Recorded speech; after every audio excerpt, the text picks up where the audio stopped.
नमस्कार दोस्तों, पीएमसी हिंदी की स्वाध्याय श्रृंखला में आप सबका स्वागत है। अब तक हम इमॉर्टल टॉक्स पार्ट 2 की किताब के अलग अलग हिस्से देख रहे थे। दोस्तों, ये अंतिम भाग 3 है।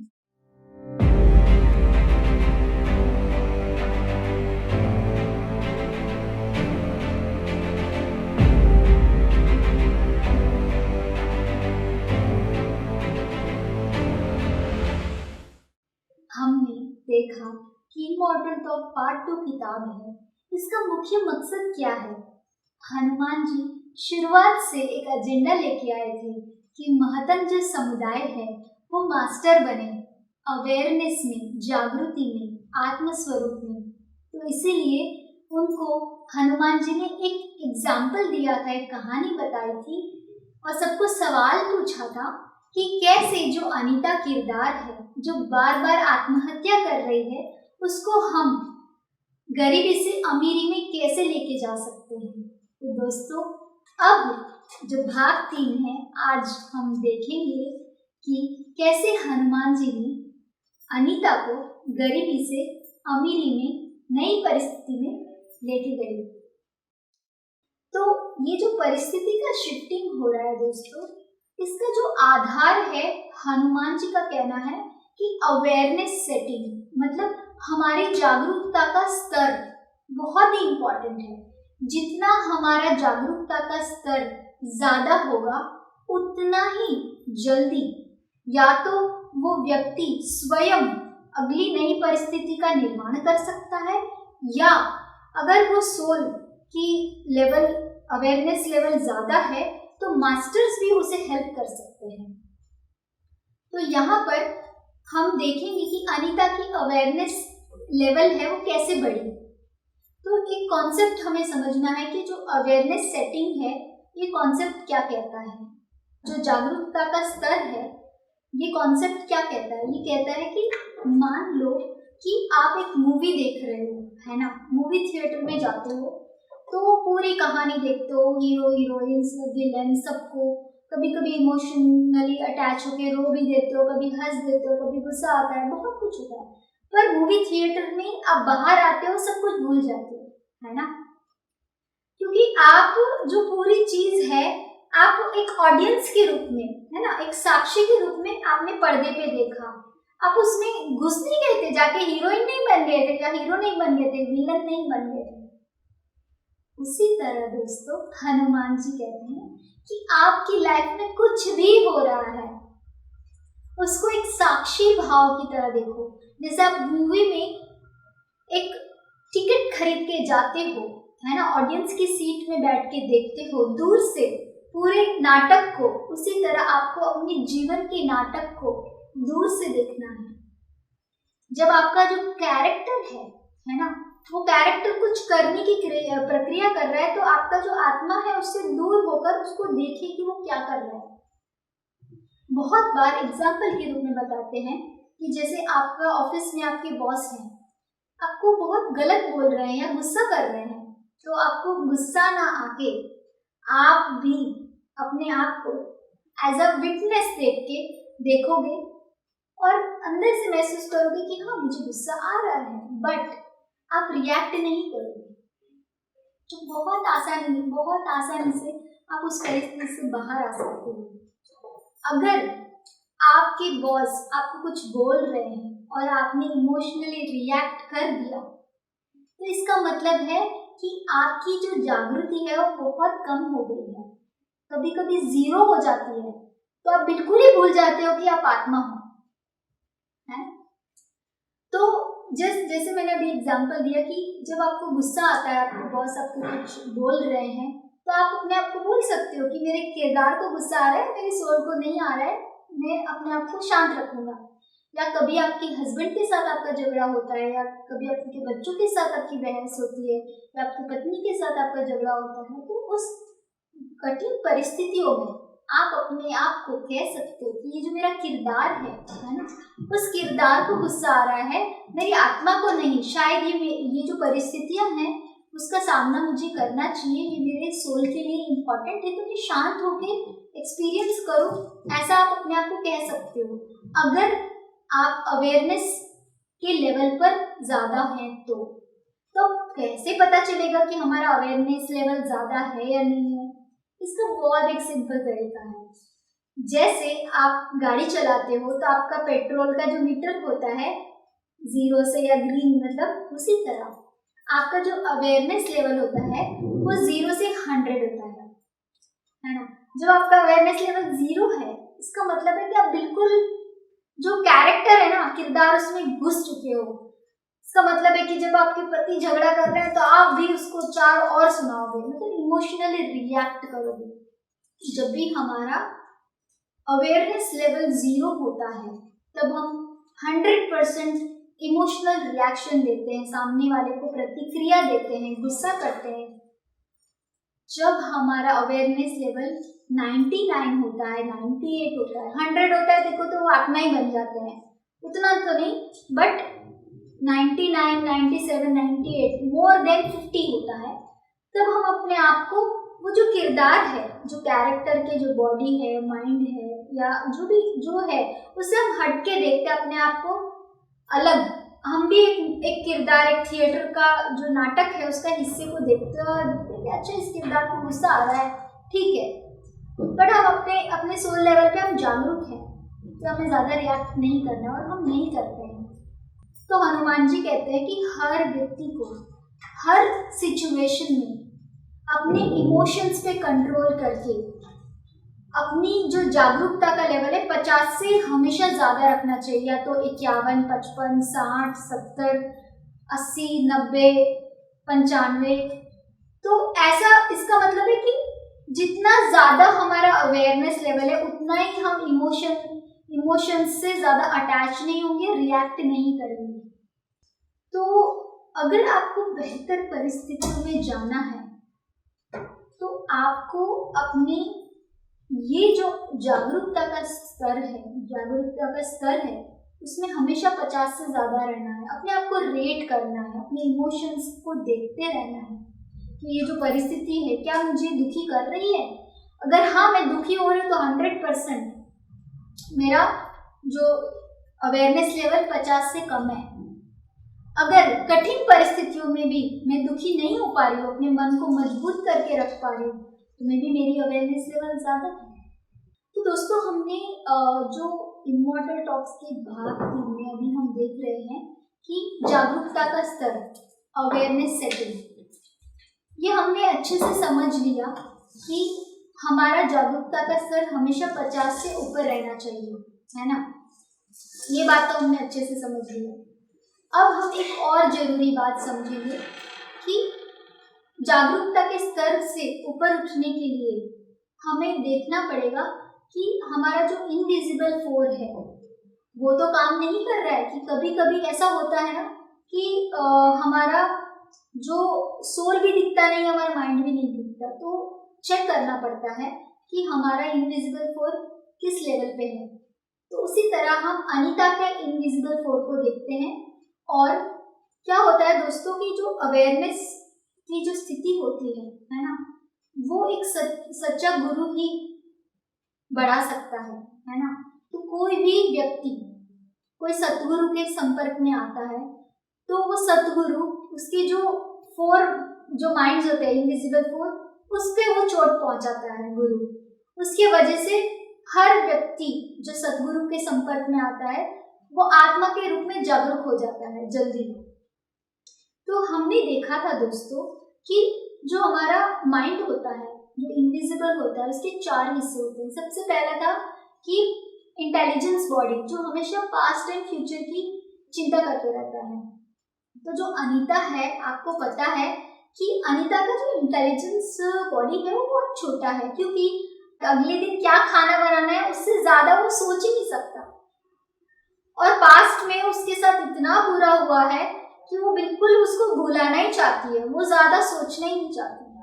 तो अगर आप अनीता का जो इंटेलिजेंस बॉडी है वो छोटा है, उस पर ज्यादा कोई परेशानी है नहीं। अगर हम देखें कि अनीता का जो इंटेलेक्ट बॉडी है, रिलेशनशिप्स की बात करें तो आप सब लोग जानते हो कि अनीता की लाइफ में हार्डली 3 रिलेशनशिप्स है। उसकी सास, उसके पति, उसका बच्चा।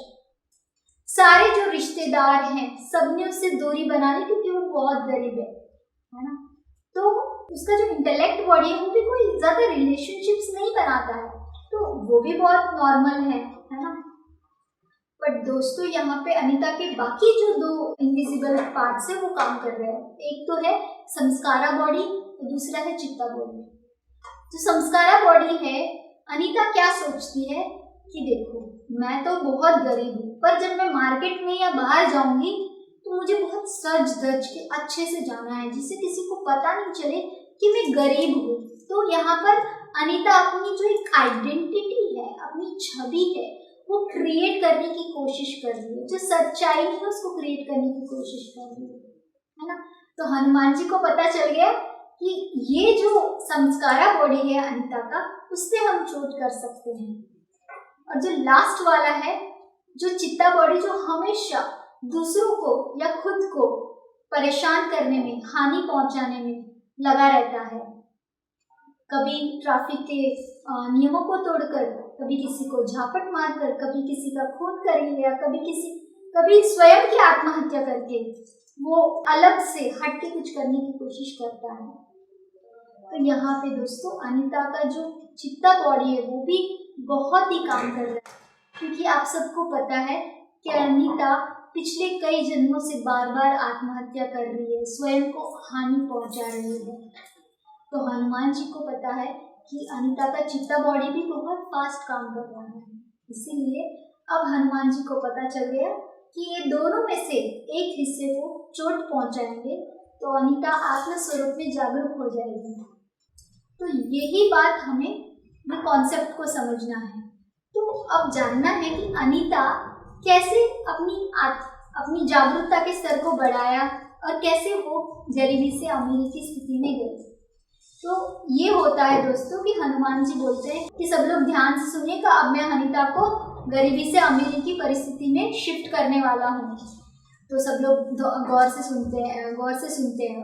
हनुमान जी एक सीन दिखाते हैं कि देखो अभी अनीता एक शॉपिंग मॉल में शॉपिंग करने जा रही है ना। तो कुछ समय के बाद एक घटना घटेगी, तो ध्यान से देखिएगा। तो एक्चुअल में सच में अनीता बड़ी सज धज के खुश होके जाती है। तो हनुमान जी ने सोचा कि उसका जो संस्कारा बॉडी है वो अपने आप को ऐसे मॉडर्न या थोड़ी मिडिल क्लास वुमेन के रूप में दिखाना चाहती है। जब शॉपिंग करने जा रही है, अपनी गरीबी को छुपाना चाह रही है, तो इस पे हम चोट करेंगे। तो हनुमान जी देखते रहते हैं। अनीता बड़े अच्छे से सज धज के जेब में 500 रुपया लेके वो मॉल में एंटर होती है। और जैसे ही एंटर होती है वहां पे लिखा जाता है कि 500 रुपये के खरीदेकर 1 किलो आटा या आपको चीनी फ्री में मिलेगी। अनीता के लिए तो बहुत ही खुशी की बात है, 1 किलो आटा या चीनी फ्री मिलना, इसको तो ऑफर तो लेना ही था। तो अनीता फटाफट, उसके पास थे ही 500 रुपये, सारे सामान की कीमत देख के चेक कर रही थी कि भाई सारे सामान भी लेने हैं, कम पैसे वाले भी लेने हैं जिससे ज्यादा सामान ले सके और वो ऑफर भी नहीं छूटना चाहिए। तो वो सामान को हर सामान की कीमत को देख के मतलब इसे छुप के कर रही थी, क्योंकि किसी को पता भी नहीं चले कि हर आइटम का इतनी कीमत देख रही है। तो अगर लोगों को पता चल जाए तो कि वो गरीब है, तो इसलिए वो आराम से कर रही थी। अब इतना सामान उसने इकट्ठा कर लिया था, वो अच्छी तरीके से मतलब हैंडल नहीं कर पाई और अनीता जमीन पे धड़ाम करके गिर जाती है। तो उसके हाथ में जो दाल चावल और सामान था वो सब जमीन पे गिर जाता है। और जैसे ही गिरता है आसपास के लोग बहुत अजीब तरीके से उसको देखते हैं कि क्या है। तो तब अनीता को बहुत ज्यादा दुख होता है कि मैं इतनी गरीब क्यों हूँ, दुनिया में कितने खराब लोग हैं, वो मेरे से ज्यादा अमीर क्यों हैं, मैंने ऐसा क्या बुरा किया कि जिसके वजह से मैं इतनी गरीब हूँ, मेरे पास पैसा ही नहीं है, आज सबको पता चल गया कि मैं गरीब हूँ, मेरी चप्पल भी टूट गई। ऐसे बहुत रो के फूट के रोती है। उसी पल हनुमान जी उस पर चोट करते हैं, क्योंकि उसकी जो इमेज है वो ब्रेक हो गई। सबको पता चल गया कि वो गरीब है। और जब वो पता चला तो वो सहन नहीं कर पाई, वो रोने लगी। तुरंत ही अनीता का जो सोल है वो बाहर आके देखता है और देखता है कि अनीता का जो बॉडी है वो फर्श पर बैठ के रो रहा है ना। उसका अनीता का सोल उसके किरदार को देख रहा है और देख रहा है कि वो कितनी दुखी है, पर अनीता के सोल को दुख नहीं हो रहा है वहां पे। तो जैसे ही हनुमान जी ने देखा कि अनीता की जो सोल है वो जागरूक होकर अनीता को ही एक मूवी के कैरेक्टर की तरह देख रही है, जिसे हम नाटक देखते हैं साक्षी भाव से, जैसे अनीता का सोल अनीता के किरदार को साक्षी भाव से देख रही है कि अनीता को दुख हो रहा है, अनीता के कैरेक्टर को तो मुझे नहीं हो रहा है, मैं तो सोल हूँ। तो ये जब स्थिति अनीता की बढ़ी, उसकी जागृति बढ़ी, तो अनीता को तुरंत हनुमान जी ने एक नई परिस्थिति में शिफ्ट कर लिया। और वो परिस्थिति थी जहां पर वो आर्थिक रूप से ज्यादा मजबूत थी। जैसे ही अनीता एक नई परिस्थिति में जाती है तो वो उसी शॉपिंग मॉल में होती है, शॉपिंग करती होती है, और उस स्थिति में उसके पति का फोन आता है और उसके पति उनको बोलते हैं कि अनीता, कई सालों से हम जो केस लड़ रहे थे वो पैसा हमें मिल गया है, अब हमारा जितना भी कर्जा है वो हम इस पैसे से चुका सकते हैं और पूरा जिंदगी भर हम खुशी से जीवन बिता सकते हैं। ये बात सुनते ही अनीता बहुत ज़्यादा खुश हो जाती है कि अब उसकी लाइफ में अच्छे पल आ गए हैं। इस तरह दोस्तों हनुमान जी ने अनीता को गरीबी से अमीरी वाली परिस्थिति में शिफ्ट किया। कैसे किया? जब अनीता आत्म स्वरूप में जागरूक हुई, जब अनीता को पता चला कि ये जो गरीबी का दुख है वो अनीता के किरदार को हो रहा है, अनीता की आत्मा को नहीं, तभी हनुमान जी उसको बेहतर परिस्थिति में लेकर जा पाए। तो दोस्तों यहाँ पे हमें सबको समझना है कि हमारी जो भी लाइफ है, जब हम इस तरह से साक्षी भाव में रहकर देखना शुरू करेंगे, सीखेंगे, तो हम भी बेहतर परिस्थितियों का निर्माण कर सकते हैं। तो बड़ी मजेदार बात जानी ना कि कैसे मास्टर्स हेल्प करते हैं हमें बेहतर परिस्थितियों में जाने में। मतलब हमें अपने आप को आत्मा के रूप में देखना है, किरदार के रूप में नहीं, और किरदार से अपने आप को अलग करना है। तो दोस्तों मुझे आशा है कि आपको बड़ा मज़ा आ रहा होगा। हनुमान जी की जितनी भी इमॉर्टल टॉक्स है, जो बातचीत है, उससे हम बहुत कुछ सीख रहे हैं और हमारे जीवन को और बेहतर कैसे कर सकते हैं, ये सारे उपाय हम जान रहे हैं। अंत में एक बहुत ही इंटरेस्टिंग चैप्टर है, इसको देखेंगे। लास्ट चैप्टर में ऐसा होता है दोस्तों कि हनुमान जी की एक असिस्टेंट गॉड होती है जिसका नाम होता है दीर्घा। उनके पास आकर बोलते हैं कि एक सोल है सुलोचना, उस सुलोचना के जो किरदार को बहुत बड़ा एक सदमा पहुंचा है, वो दुख में है, उसको हील करने के लिए दीर्घा आपको उसके सोल में जाकर कुछ महीने रहना पड़ेगा, उसकी सोल को हील करना पड़ेगा। जो उसकी लाइफ में घटना घटी है, इसके वजह से जो सुलोचना का सोल है उसके खुद के कैरेक्टर से घृणा करने लगी है। ये ऐसा नहीं होना चाहिए। तब दीर्घा बोलती है हाँ मैं चली जाऊंगी, कोई बात नहीं, ये तो बहुत आसान है। तब हनुमान जी बोलते हैं नहीं इतना आसान नहीं है। अगर आप वहाँ चले जाओगे और आपका जो जागरूकता का स्तर है 0 हो जाएगा, तब आप भूल जाओगे कि आप दीर्घा हो, आप अपने आप को सुलोचना मानने लगोगे और अभी जो अपने बीच में जो भी बातें हो रही है ये सब कुछ भूल जाओगे। तो इसीलिए मैं चाहता हूँ कि आप कुछ केस स्टडीज़ देखो फिजिकल लाइफ की एंड जो एस्ट्रल वर्ल्ड में क्या होता है, जिससे आपको भी पता चलेगा कि कैसे हम एक दूसरे से कनेक्टेड रह के इस समस्या का समाधान कर पाए। दीर्घा पूरी तरह से समझती है, देखती है, फिर जाती है। और जैसे हनुमान जी का डर था, दीर्घा जैसे ही जाती है उस सुलोचना के शरीर में, तो अब उसकी जागरूकता बिल्कुल 0 हो जाती है। वो बिल्कुल अपने आप को सुलोचना समझने लगती है। सुलोचना की जो मेमोरी है वही उसकी मेमोरी हो जाती है।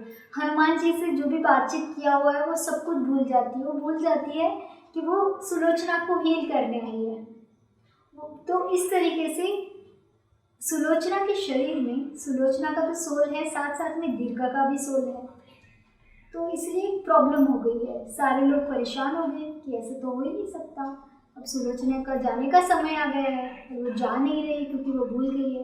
तो हनुमान जी एक साधु का वेश धारण करके बहुत प्रयास करते हैं, बहुत आप किताब पढ़िए और एस्ट्रल वर्ल्ड में जाके भी बहुत प्रयास करते हैं। अंत पे बड़ी मुसीबत से दीर्घा को याद दिलाते हैं कि आप सुलोचना के शरीर में कुछ काम करने आए हो और बाहर निकलो। इस तरीके से बाहर आने के बाद हनुमान जी दीर्घा को बोलते हैं, जैसे देखो मैंने बताया ना कि कितना मुश्किल है जागरूकता का स्तर बनाए रखना, इतना आसान नहीं है। तो इस तरीके से जो हनुमान जी दीर्घा का एग्जाम्पल देके हम लोग को क्यों बता रहे हैं, दीर्घा एक असिस्टेंट गॉड है ना, भगवान को सहाय करती है ना। ऐसी असिस्टेंट गॉड को ही मुसीबत आ सकता है और वो अपनी अवेयरनेस लेवल्स को इतना कम कर सकती है, ज़ीरो में जा सकती है। तो सोचो आप और मैं जो सामान्य लोग हैं वो तो कितनी गलतियां कर सकते हैं, हम भी भूल सकते हैं बहुत आसानी से। तो इसलिए हमें एज अ रिमाइंडर इस बात को और ज़्यादा प्रैक्टिस करने के लिए उन्होंने बोला है। और उनका यही कहना है कि जितने भी इस दुनिया में सुराज हैं, असुराज हैं और जितने भी हमारे लाइफ में चैलेंजेस हैं, इन सब से बचने के लिए हमें अपनी आत्म जागृति बढ़ानी पड़ेगी। तो दोस्तों, अभी तक हमने ये लास्ट के अंत के तीसरे पार्ट में देखा कि हनुमान जी बार बार बोल रहे हैं कि अवेयरनेस बढ़ानी है, जागरूकता बढ़ानी है। कैसे बढ़ाते हैं दोस्तों? बहुत ही आसान तरीका है दोस्तों, अपने श्वास से जुड़ के। जब भी हम ऐसे आंखें बंद करके अपनी आती जाती श्वासों को महसूस करेंगे, अपनी उम्र के बराबर रोज हम श्वासों के साथ रहेंगे, तो हम बहुत ही आसान तरीके से हमारी आत्मा की जागरूकता को बढ़ा सकते हैं। हमें पता चलता है कि हम शरीर नहीं हैं, हम ये मन नहीं है, हम बुद्धि नहीं है, हम एक आत्मा है। और ये बहुत आसान है दोस्तों। मुझे आशा है कि आप सभी श्वासों से जुड़ के, ध्यान करके, अपनी आत्म जागृति बढ़ा के, अपने जीवन की हर परिस्थिति में एक बेहतर निर्णय करके खुश रह सकते हो। इसी आशा के साथ मैं इस कार्यक्रम का विराम करती हूँ। अगली बार पीएमसी हिंदी की स्वाध्याय श्रृंखला में फिर से मिलेंगे। धन्यवाद।